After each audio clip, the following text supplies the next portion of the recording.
Justice P V കുഞ്ഞികൃഷ്ണന്റെ പ്രതികരണങ്ങൾ, ബോബി ചെമ്മണ്ണൂരുള്ള കൃത്യമായ സന്ദേശങ്ങൾ, അത് കേരളത്തിലെ മുഴുവൻ സ്ത്രീകൾക്കും ആശ്വാസമേകുന്ന, അഭിമാനമുള്ള സ്ത്രീകൾക്ക് ആശ്വാസമാകുന്ന ഒരു തീരുമാനം കൂടിയാണ്. ആ വലിയ തീരുമാനം എന്നുള്ളത് ഇനി മേലിൽ ഈ തരത്തിലുള്ള നടപടികളിലേക്ക് കടന്നാൽ കടുപ്പിക്കും എന്നുള്ള കൃത്യമായ സൂചന നൽകിക്കൊണ്ടാണ് ഓരോ വാചകങ്ങളും എടുത്തെടുത്ത് പറയാവുന്ന വാചകങ്ങളാണ് ജസ്റ്റിസ് പി വി കുഞ്ഞികൃഷ്ണനിൽ നിന്ന് വന്നിരിക്കുന്നത്. സ്ത്രീകളുടെ അഭിമാനം അന്തസ്സുയർത്തിപ്പിടിക്കുന്ന പല കാര്യങ്ങളും കോടതിയിൽ നിന്ന് വന്നിരിക്കുന്നു. പലതവണ പറഞ്ഞ മാപ്പപേക്ഷ കേടപേക്ഷിച്ചുകൊണ്ട് മാത്രം നൽകുന്നു എന്നതാണ് കൃത്യമായ സന്ദേശം. അങ്ങനെയല്ലേ കാണേണ്ടത് ശ്യാം? കൃത്യമായ സന്ദേശമാണ് സ്മൃതി ഇന്നലെ ഹൈക്കോടതി ബോബി ചെമ്മണ്ണൂരിന് നൽകിയത്. അത് ആ ജാമ്യാപേക്ഷയിലെ ഉത്തരവിൽ അവസാന ഭാഗത്തിന് തൊട്ടു മുമ്പുള്ള പാരഗ്രാഫ് വരെയും അക്കാര്യം സുവ്യക്തമായി തന്നെ സൂചിപ്പിച്ചിരുന്നു. അമേരിക്കൻ മോട്ടിവേഷണൽ സ്പീക്കറുടെ ഉദ്ധരണി അടക്കം സൂചിപ്പിച്ചുകൊണ്ടാണ് ഹൈക്കോടതി ആ ഉത്തരവ് ഇറക്കുന്നത്. അതിൻ്റെ അവസാന വാചകത്തിൽ ഒഴികെ മുഴുവൻ ബോബി ചെമ്മണ്ണൂരിനെതിരാണ്.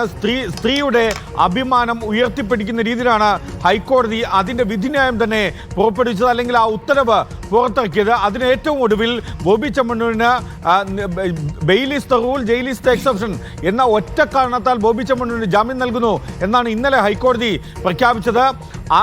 അത്തരം കാര്യങ്ങൾ മുൻനിർത്തിയാണ് ഹൈക്കോടതി അങ്ങനെ ഉദാരമായ സമീപനം സ്വീകരിച്ചിട്ടും ഹൈക്കോടതിക്കെതിരെ യുദ്ധപ്രഖ്യാപനം നടത്തുന്ന രീതിയിലാണ് ബോബി ചെമ്മണ്ണൂർ ഇന്നലെ നിലപാടെടുത്തത് എന്ന കാര്യമാണ്, എന്നൊരു നിലപാടാണ് ഹൈക്കോടതി സ്വീകരിച്ചത്.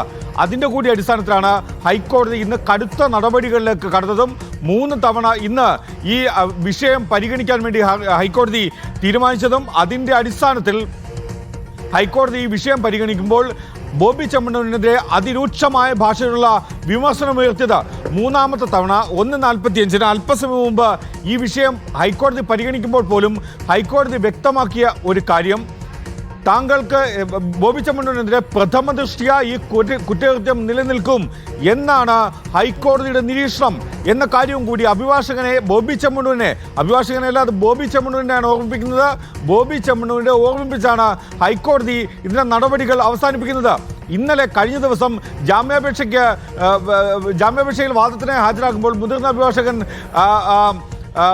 രാമൻ പിള്ള ഇനി ഇത്തരം കാര്യങ്ങൾ ആവർത്തിക്കില്ല എന്നൊരു വാക്ക് കോടതിയിൽ നൽകിയിരുന്നു. അങ്ങനെ ഒരു വാക്ക് മുതിർന്ന അഭിഭാഷകൻ നൽകി. മുതിർന്ന അഭിഭാഷകൻ കോടതിക്ക് മുന്നിൽ പ്രശ്നക്കാരനായി മാറി. കാരണം അത് പിന്നീട് അഭിഭാഷകൻ നൽകിയ വാക്ക് ബോബി ചെമ്മണ്ണൂർ തെറ്റിച്ചു. ബോബി ചെമ്മണ്ണൂരിന് വേണ്ടി നൽകിയ വാക്കാണത്, പക്ഷേ ബോബി ചെമ്മണ്ണൂർ അത് തെറ്റിച്ചു. അതുകൊണ്ട് അത്തരം വാക്കുകൾ നൽകി നിങ്ങൾ കൂടി പ്രശ്നത്തിലാകരുത് എന്ന് ഇന്ന് ഹാജരായ വക്കാലത്തുള്ള അഭിഭാഷകനോടടക്കം ഹൈക്കോടതി സൂചിപ്പിക്കുകയും ചെയ്തു. അങ്ങനെ പ്രശ്നത്തിലാകില്ല എന്നും ഇനിയും ബോബി ചെമ്മണ്ണൂരിൻ്റെ ഭാഗത്ത് നിന്ന് അത്തരം ഒരു തെറ്റും ഉണ്ടാകില്ല എന്നും നിരുപാധികം മാപ്പപേക്ഷിക്കുന്നുവെന്നും ഇക്കാര്യത്തിൽ ദുഃഖമുണ്ട് എന്ന്, സംഭവിച്ചതിലെല്ലാം ദുഃഖമുണ്ട് എന്നടക്കമുള്ള കാര്യങ്ങൾ അഭിഭാഷകൻ ഹൈക്കോടതിയിൽ അറിയിച്ചു. തുടർന്നാണ് ഹൈക്കോടതി ബോബി ചെമ്മണ്ണൂരിൻ്റെ മാപ്പപേക്ഷ അംഗീകരിച്ചതും